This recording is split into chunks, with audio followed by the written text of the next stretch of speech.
Kita seringkali mendengar imbauan, pergunakanlah bahasa Indonesia yang baik dan benar. Tapi apakah kita memahami konsep bahasa Indonesia yang baik dan benar itu? Banyak yang menganggap bahasa yang baik adalah bahasa yang benar, dan bahasa yang benar adalah bahasa yang baik. Atau bisa juga kita termasuk golongan yang terbiasa dengan istilah bahasa Indonesia yang baik dan benar. Namun sebenarnya kita tidak tahu konsep bahasa yang baik itu seperti apa dan konsep bahasa yang benar itu seperti apa. Ya, bahasa yang baik itu berbeda konsepnya dengan bahasa Indonesia yang benar, sehingga bahasa Indonesia yang baik belum tentu benar dan bahasa yang benar belum tentu baik.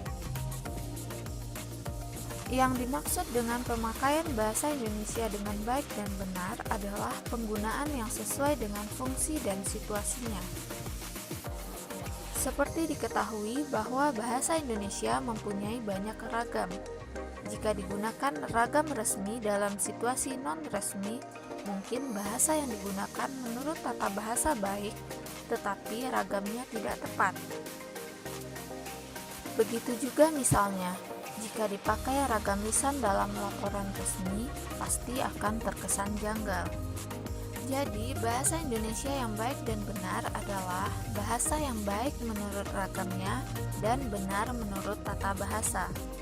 Dengan mengingat semua itu, yang dimaksud dengan menguasai bahasa adalah dapat menggunakan ragam bahasa sesuai dengan fungsi dan situasinya.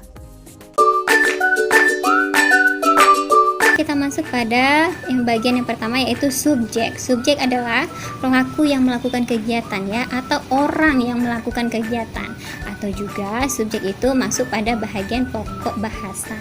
Nah, langsung kita lihat contohnya. Azka mengembalikan buku ke perpustakaan. Nah, Azka ini adalah sebagai subjeknya, yaitu orang yang melakukan kegiatan atau pelakunya. Nah, ya sudah saya hitamkan. Kemudian yang kedua yaitu predikat. Predikat adalah kata kerja atau kegiatan yang dilakukan oleh subjek. Nah, jadi dia predikat ini adalah bentuknya kata kerja atau juga melakukan kegiatan ya. Langsung kita lihat contohnya. Puan menyiram bunga di taman. Nah, menyiram, kata menyiram ini masuk pada kata kerja ya, pada bagian kata kerja yaitu melakukan kegiatan. Nah, ini masuk pada bagian predikat.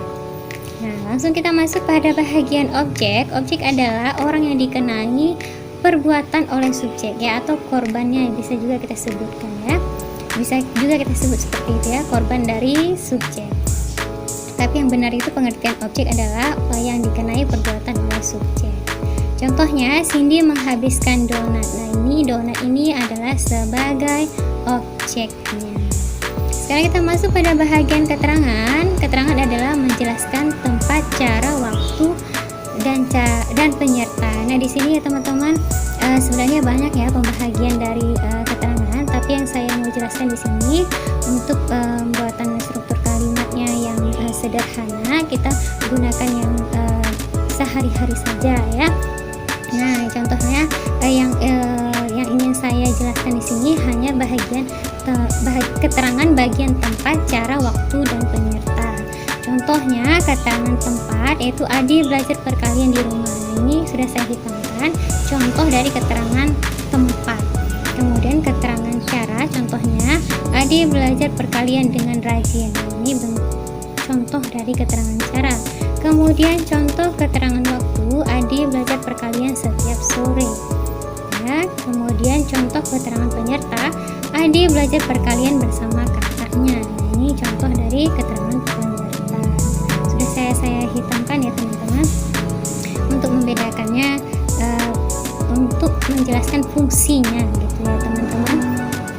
Kemudian yang terakhir yaitu pelengkap. Pelengkap itu terletak di belakang predikat jika tidak ada objek, atau di belakang objek bila ada objek.